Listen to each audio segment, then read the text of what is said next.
Well, good afternoon, ladies and gentlemen. I would like to welcome members of the Standards Committee, officers and members of the public viewing on YouTube this virtual meeting.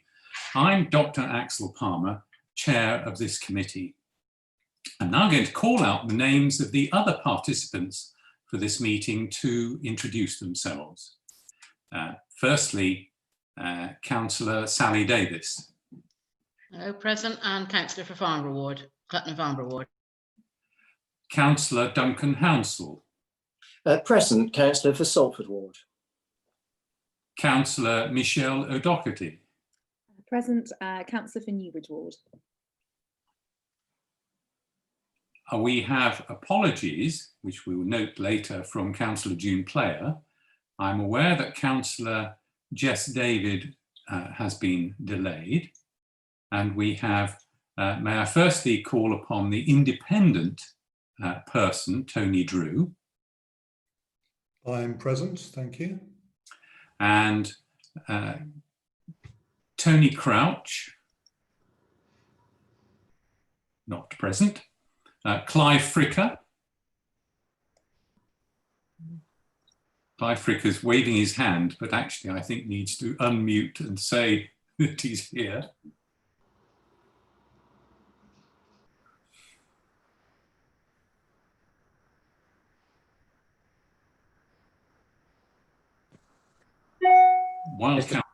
I think we can take this as a present.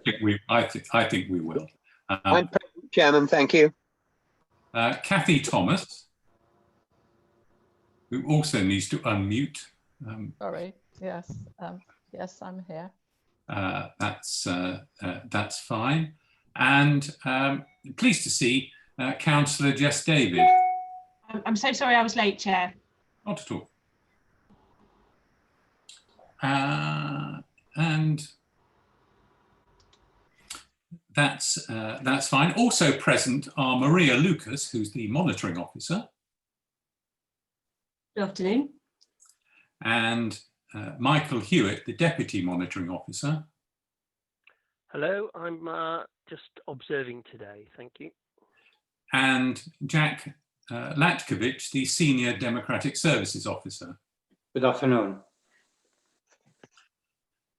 The council has agreed a protocol to cover virtual meetings, and this meeting will operate in line with that protocol, and that's in accordance with the Coronavirus Regulations 2020. The meeting has the same status and validity as a meeting held in the Guildhall. Can I remind members, officers and speakers to keep background noise to a minimum, to only speak to one person at a time, and not to speak over others. Please mute your microphones when not speaking, and then unmute when invited to speak. Please indicate if you wish to speak by using the chat facility on Zoom by typing MIS, that's may I speak, and I will call you to speak in turn. If the committee is required to take a vote, I will read out each member's name in alphabetical order. Each member should then state clearly if they are for or against the motion. Does anyone have any questions? Good, thank you for that. Item number 2 on the agenda is apologies for absence, and I'm going to ask Jack to read out the apologies for absence. Thank you, Mr. Chairman. I received apologies from Councillor June Player and also Deborah Russell. And yeah, that's the only 2 apologies I received. Thank you. Item number 3 is declarations of interest, if any.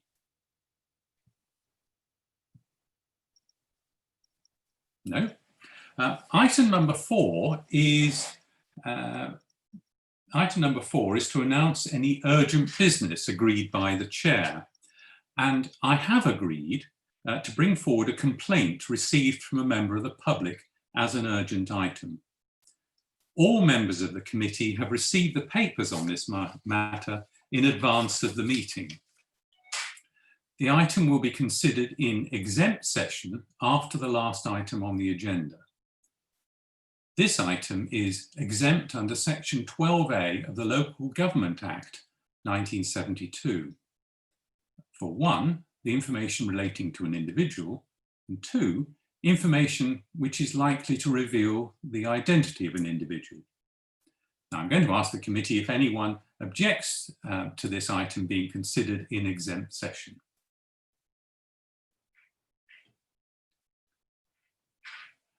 And I can't see or hear any objections. Just to confirm, Mr. Chairman, nobody objected. No, well, I was just moving the group chat box around. So thank you very much. Item number 5 is items from the public, received deputation statements, petitions or questions, and there are none.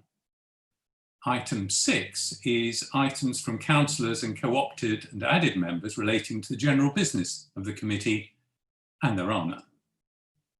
Item 7 is the minutes of our meeting on the 9th of July 2020. I'm going to ask Jack, have you had any suggested amendments to those minutes? No, Mr. Chairman. In which case, may I propose they be accepted as a true record of the meeting? Perhaps I might have a seconder for that. Thank you very much, Michelle. Those in favour, let's do it that way. Thank you. Item 8 is report on assessments of complaints. Documents have been circulated, and perhaps I might invite Maria to introduce this item. Yes, the committee will have the report in front of you, and you will note how many complaints have been received by the local government ombudsman. The number of complaints remains that the ombudsman receives remains low, so a similar amount as last year, and you'll see that a pleasing number have not been upheld. The ones that have been upheld don't seem to show any particular trends. They are in subjects that you would expect them to be, they're there to be contentious. For example, education matters, adult social care matters, and these matters are always quite personal, and people feel very strongly about them. As I say, the trend is within range. I mean, only 44 complaints were sent to the LGO, of which 6 were upheld, 9 were referred back, and 19 were closed without further action. 6 were not upheld, 4 were incomplete. And you have a table in Appendix 2 of a summary of the complaints, showing what they were about, obviously anonymised, but giving you a bit of an idea as to the issues. So you can see there doesn't seem to be any particular trends. There are no areas of concern where we're getting a lot of complaints. But you can see the remedies that have been put in place by the council to address those complaints that have been upheld. So I'll take any questions on that report, if that's okay. Certainly, Maria. If you just wouldn't mind bearing with me a moment, I overlooked that Sally Davis put up an MIS, but I see a shake of her head, which means it may no longer be relevant. It was only to do with the minute. It was only to second the minute. Oh, right. And Councillor Just David has also put an MIS up. No, I don't think that's me actually, Chair. Sorry, but I was going to query which agenda item we're on. Have we skipped forward one? Well, I'm on number 8. Michelle. I'm a little bit confused as well. So I think Maria was talking about item number 10, about the local government ombudsman stuff. I was going to ask a question on that. I was. So we skip forward. Sorry, I have skipped forward. I'm really sorry.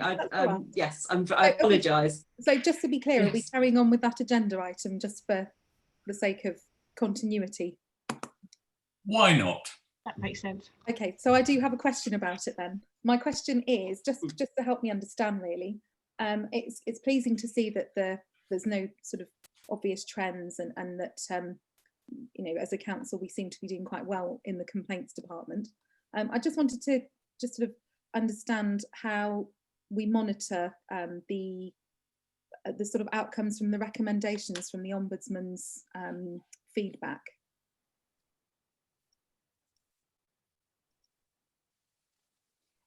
Yeah, the complaints officer, who's independent, who is actually attached to Audit West, he keeps an eye on all the local government ombudsman complaints. And you can see that if you look at the Appendix 2, you can see he keeps an eye on whether we've complied with those complaints or not. And you'll see that in most of the cases, they have been already dealt with, no action was required, or the council remedy completed and confirmed as accepted by the LG SCO. So there is a monitoring of it. We make sure that it is done. Obviously, the complaints manager works with me. We review the complaints on a quarterly basis because that gives me reassurance that there aren't any trends, and that the council is doing what it should do. Thank you, Maria. Does that answer the question? Thank you.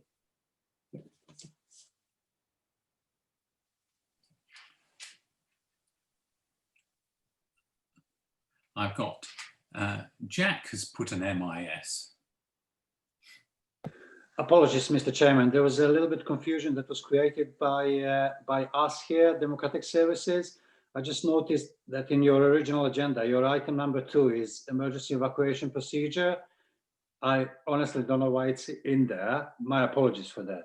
So this is where the confusion starts. And in your briefing note, maybe you have that item 8 is something else. My apologies for this. So thank you.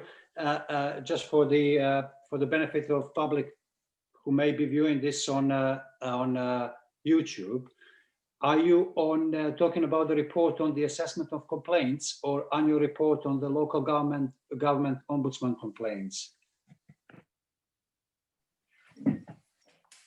So yeah, we're talking about the report. Well, I was talking about the report on the local government ombudsman complaints, which luckily most members of the Standards Committee realised I was talking about, and I will go back with your, if you wish, to the report on the assessment of complaints.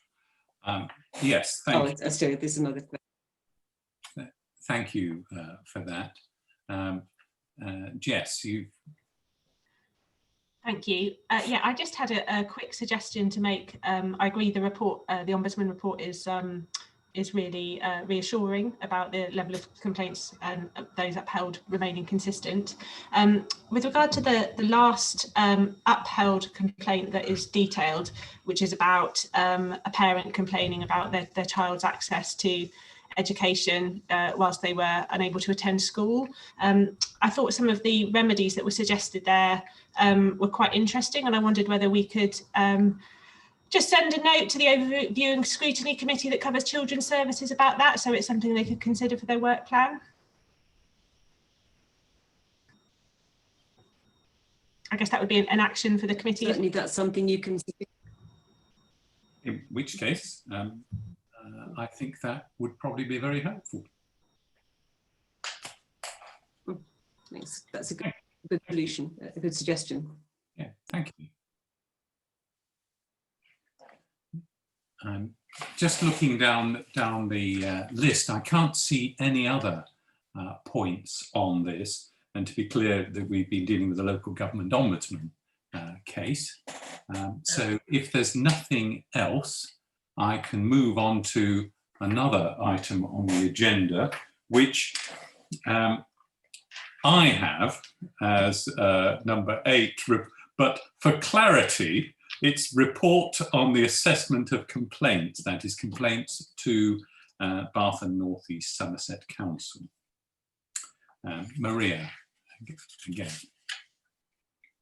Yeah, this is a standard item that I always bring to the committee, so you can see how many complaints we've received so far this year. We've had 9 complaints this year. You'll see that most of them are to do with parish or town councils. Just to note that we have now had 2 complaints in about the same parish councillor, which is obviously a bit of a concern. I have a conflict of interest in this matter, so I will have to send the second complaint out externally again. Obviously we are keeping an eye on that issue and see whether help is needed or assistance is needed with that parish council. Apart from that, there are currently 5 complaints five complaints outstanding at the moment, 2 of which are waiting for decision notices just to be issued. 1 is on hold. Actually, no, so there are only 4. There are only 4 outstanding complaints. One is on hold because further information is needed before it can be progressed. I think there has probably been a bit of a misunderstanding as to what the standards complaints procedure is used for, and we need that clarification. So before I give any further assessment, the other 2 are under initial assessment. As I say, one of them was going to have to go externally and the other is being dealt with in-house.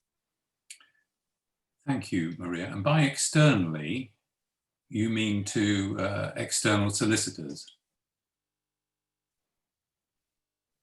Yes, I usually try and see if a neighbouring officer is available to assist, but due to the COVID-19 crisis, everyone is very busy at the moment and they do not have capacity to help me. So it will have to go externally and the council will have to pay for it. Yeah,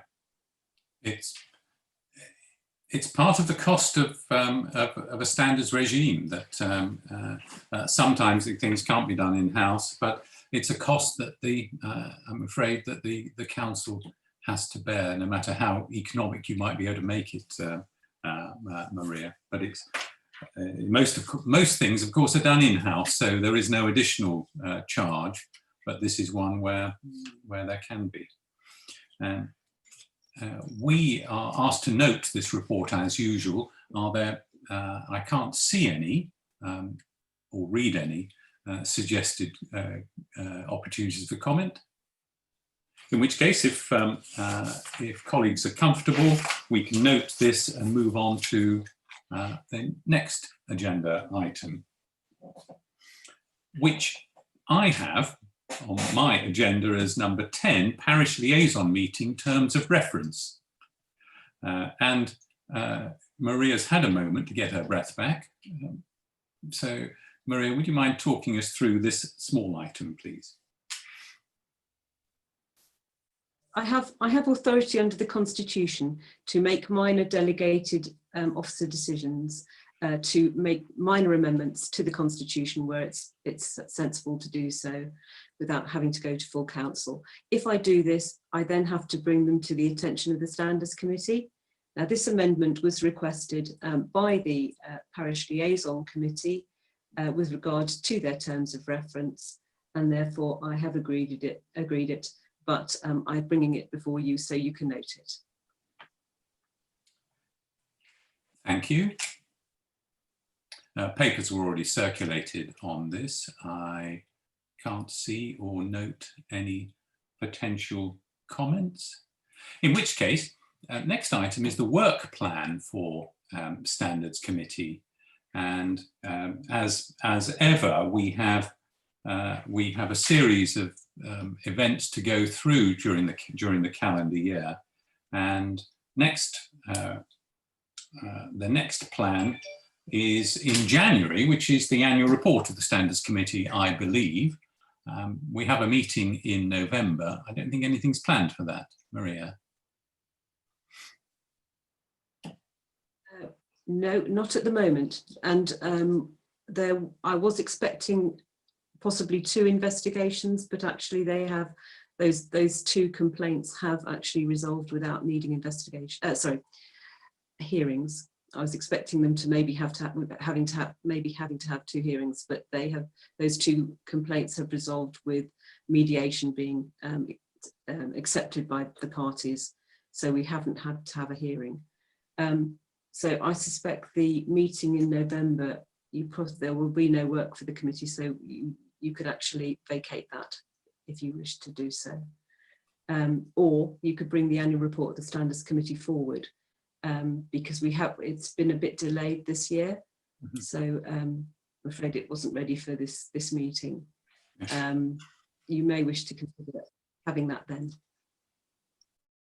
Yes, if we are going to meet in November, I think that would be opportune. And of course, the annual report will give us an opportunity to perhaps assist councillors, Bath and North East Somerset and parish councillors, with issues that we may have come across that they can bear in mind for the future. Sally, I see that you have a question. I think it would be a good idea to do it in November in view of the news that some of us as councillors had that Maria is actually going to retire at the end of November. So I think it would be very sensible of us to deal with this in November when we've got someone who's done most of the work before us. Whereas if we wait till January, it'll be someone else sorting it out. So I think it'd be most appropriate. And obviously it means Maria's working right to the last minute. Well, just in case you thought you were slipping away quietly. Good. That information is also in our pack of information. That takes us through the formal part of the public agenda.